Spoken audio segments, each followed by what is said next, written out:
Hello, students. Today we start a new point among the imperative verbs. We have already learnt about imperative sentences. आदेशात्मक वाक्यों के बारे में हमने जानकारी ली। मैंने बताया था कि 3 वर्ब की फॉर्म्स होती हैं, go, went, gone, come, came, come, sit, sat, sat, speak, spoke, spoken, इस तरह से। अब हम क्रिया की सबसे पहली फॉर्म का प्रयोग सीख रहे हैं, और क्योंकि इम्पेरेटिव सेंटेंसेस, जैसा मैंने बताया, आदेशात्मक वाक्य, ये बोलचाल की भाषा में सबसे अधिक ये क्रिया आती है फर्स्ट फॉर्म। उस दिन मैंने सिखाया था पिछले वाले पार्ट में कि गो, come, sit, speak, read, right, ये एक शब्द के ही वाक्य हैं, और वो शब्द है वर्ब, यानी अकेले वर्ब से भी एक वाक्य बन सकता है। सेंटेंस फॉर्मेशन के समय मैंने आपको बताया था कि सेंटेंस के 3 पार्ट्स होते हैं, subject, verb and object. Subject में कर्ता, वर्ब, उसके बाद वर्ब आएगी काम करने वाला शब्द, गो, come, sit, speak, read, right, और बाद में बचा हुआ ऑब्जेक्ट। जैसे आई डू माई वर्क, ये बताया कि मैंने, आई सब्जेक्ट है यहाँ पर, डू वर्ब है, और माई वर्क, ये दोनों शब्द मिलकर के ऑब्जेक्ट फॉर्म करते हैं, ऑब्जेक्ट बनाते हैं। वो सेंटेंस हमने सीख लिया। लेकिन इंपेरेटिव सेंटेंसेस में केवल मेन वर्ब की फर्स्ट फॉर्म का ही प्रयोग किया जाता है, और सबसे सरल किंतु सबसे महत्वपूर्ण, सबसे अधिक बोलचाल की भाषा में काम आने वाला वाक्य का प्रकार है इंपेरेटिव, आदेशात्मक। इससे पहले हमने सीख लिए प्रयोग, आपको बताए थे मैंने, कि बी, डू, इस तरह के सेंटेंसेस बनाने आपको सिखाए थे मैंने। उसके बाद नेगेटिव बनाना सिखाया, डू इट, ये सेंटेंस बना इंपेरेटिव में असर्टिव, लेकिन नेगेटिव बनाएंगे तो don't do it, do don't do, इस तरह से। कम डोंट कम, इस तरह से मैंने सिखाया नेगेटिव बनाना। और उसके बाद कुछ क्रियाएं जैसे बी, कीप, इनको भी मैंने आपको बताया। बी माने बनो या हो जाओ, बी जेंटल, बी पंक्चुअल, ऐसे ही keep fit, keep healthy, keep happy, इस तरह का प्रयोग भी सिखाया। I am just revising a few points what we have learned so far. जो अब तक मैंने कुछ सीखा है, उसके कुछ पॉइंट्स आपको इस बात को जोड़ने के लिए मैं बता रहा हूँ, ये हमने सीखा। अब हम केवल उसके बाद उसी का दूसरा पॉइंट है इंपेरेटिव सेंटेंस का, वो है द यूज ऑफ लेट।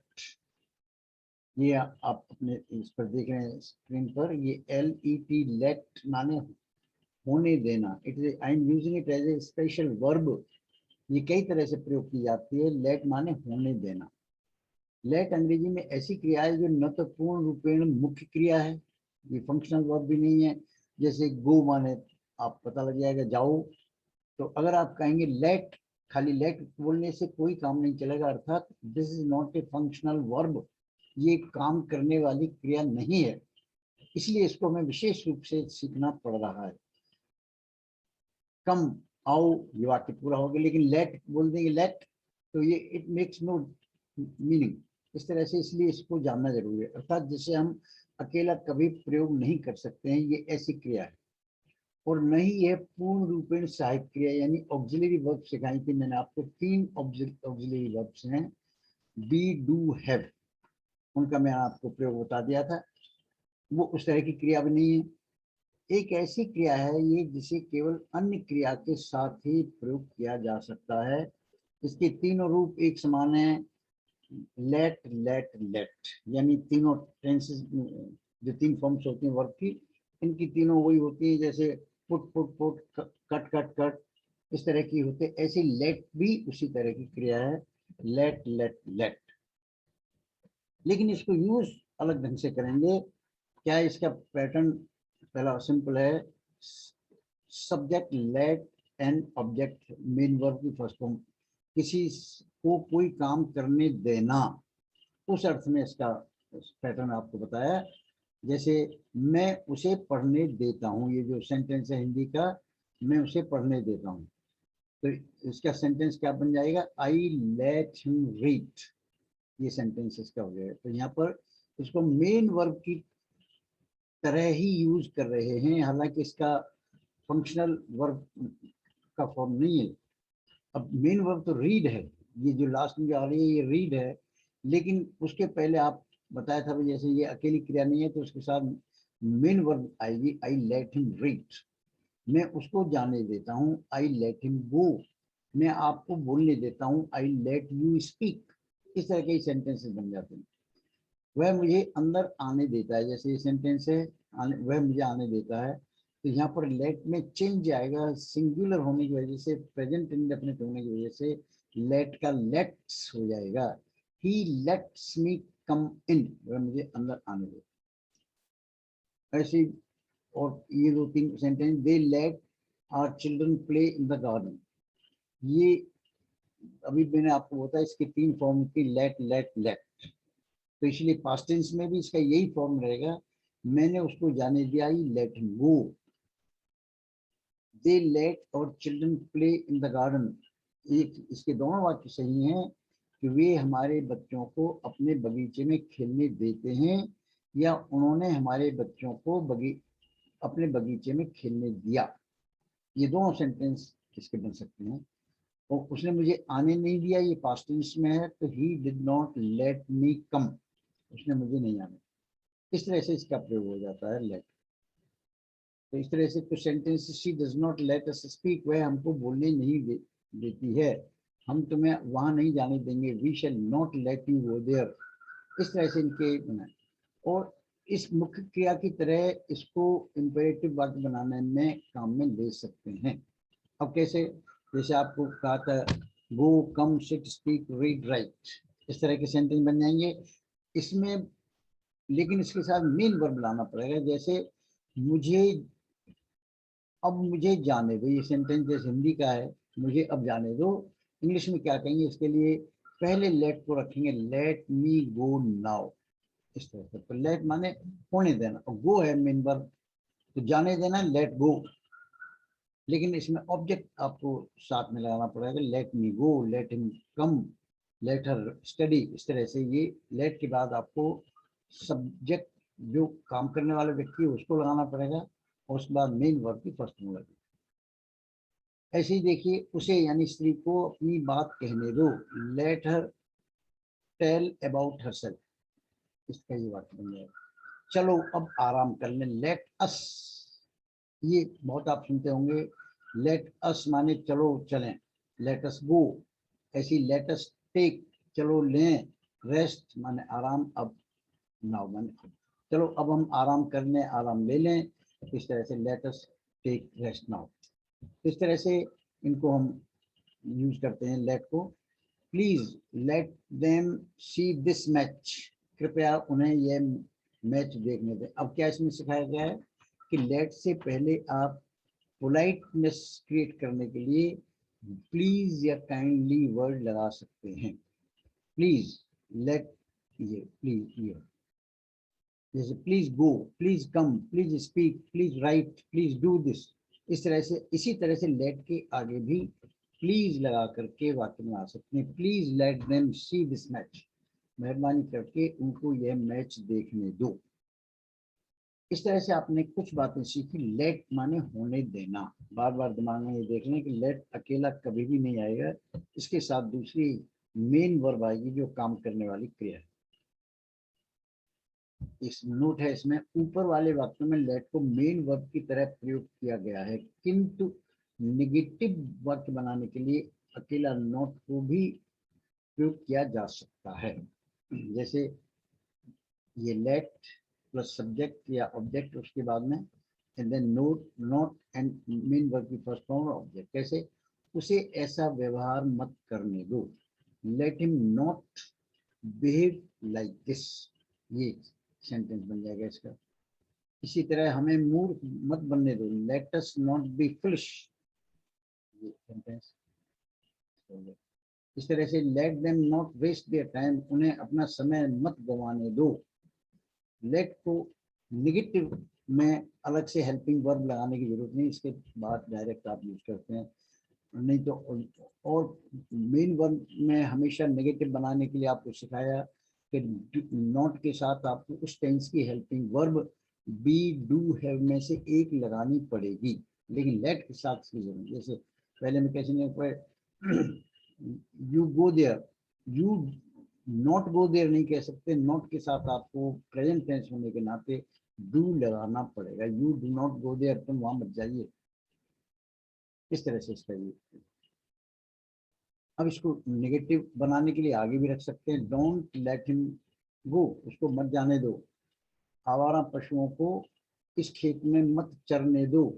इसका सेंटेंस बन गया डू नॉट, नीचे देखें इंग्लिश का, do not let the stray animals graze in this field, ये बता दिया इसमें। इस मामले में अपने छात्रों को दखल न देने दो, इस मामले में अपने छात्रों को दखल न देने दो। इसका सेंटेंस डोंट लेट, नीचे वाला देखें इंग्लिश में, don't let your students interfere in this matter. लंबे वाक्य भी बन सकते हैं, लेकिन उसका स्ट्रक्चर पैटर्न वही रहेगा। अब उसका नॉट की जगह आप नेवर भी यूज कर सकते हैं, नेवर लेट इट हैपन, कभी भी ऐसा मत होने दो। दूसरा है अपने पुत्र को ऐसी भाषा कभी न बोलने दो, never let your son use such language. इस तरह इसका सेंटेंस हो जाएगा, लेट का जो सीख रहे हैं। अब देखें हिंदी के आदेशात्मक वाक्य में चलो आओ जैसे शब्दों के लिए अंग्रेजी में लेट अस का प्रयोग करते हैं। अभी पहले आया था, थोड़ी देर पहले, लेट अस। तो लेट अस को हम ऐसे कहेंगे चलो, चलो चलें। तो अब आप देखेंगे इसमें चलो और चलने का मतलब ये नहीं है कि दो जगह गो गो, ऐसे नहीं आएगा। लेट अस गो, लेट अस का, इस लेट अस का अर्थ होता है चलो, और फिर क्या दिया है, फर्स्ट फॉर्म लगाइए मेन वर्ब की, लेट अस गो। लेट देम कम, उन्हें आने दो। लेट इट हैपन, ऐसा होने दो। तो इस तरह लेट के बाद आपको मेन वर्ब की फर्स्ट फॉर्म लगानी। तो लेट अस हमेशा आएगा चलो के अर्थ में। तो अब जैसे नीचे सेंटेंस सिखाया गया है, चलो अब चलें, अब दोनों ये आ रहे हैं यहाँ पर। यदि इस वाक्य का अंग्रेजी में शाब्दिक अनुवाद करें तो अंग्रेजी अनुवाद होगा गो नाउ गो। ये जो बताया गया है, ये इस तरह से अगर हिंदी के हिसाब से हम इसका अनुवाद बनाना चाहेंगे तो ये सेंटेंस इस तरह का होगा, जो बिल्कुल गलत है, गो नाउ गो जो पूर्ण अशुद्ध। इसका सही अनुवाद होगा लेट अस गो नाउ। इस तरह से आपको सीखना है। चलो अब पढ़ें, लेट अस रीड नाउ। चलो अब थोड़ी देर मस्ती करने, let us have fun for a while. चलो देखें, लेट अस सी, चलो देखें। कोई बाहर कुछ बात होगी तो निकलते समय कहेंगे चलो लेट अस सी, चलो देखें क्या होगा। तो लेट अस माने चलो या आओ कहते हैं। आओ चलें की इंग्लिश भी होगी लेट अस गो, चलो चलें की भी इंग्लिश होगी लेट अस गो। तो आओ कहें चाहे चलो कहें, इंग्लिश हिंदी में दोनों का एक ही भाव है। आओ लिखें, लेट अस राइट। चलो आओ अब शुरू करें, लेट अस बिगिन नाउ। ये सेंटेंस बन गया। ऐसे ही आओ चाय ले लें, लेट अस टेक टी। जाओ आओ चाय ले लें, लेट अस टेक टी। आओ थोड़ी देर आराम कर लें, let us take rest for a while. इस तरह से तो लेट अस को संक्षेप में ऐसे भी लिखा जा सकता है। बोलने में तो आप लेट्स तो जल्दी बोल लेते हैं, होना लेट अस वर्ड है, लेकिन आप उसको जल्दी में बोलते हैं इसलिए पता नहीं चल पाता है। इसको इस तरह से बोल सकते हैं। लेट्स का अर्थ है लेट अस, ये जो पूरा लेट अस माने चलो, ये जो शब्द मैंने अंडरलाइन किया है, this is the word combination let us. और इसको संक्षेप में क्या हो जाएगा, लेट्स यानी एपोस्ट्रोफी एस लगा दिया गया लेट के बाद। इस तरह से इसका दूसरा पार्ट का पैटर्न हो जाएगा, लेट अस माने चलो जैसे ये है। अब इसको नेगेटिव बनाने के लिए आपको और किसी हेल्पिंग वर्ब की जरूरत नहीं है, इसमें सिर्फ नॉट या नेवर लगाना है। कैसे, हमें यह बात यहाँ नहीं करनी चाहिए।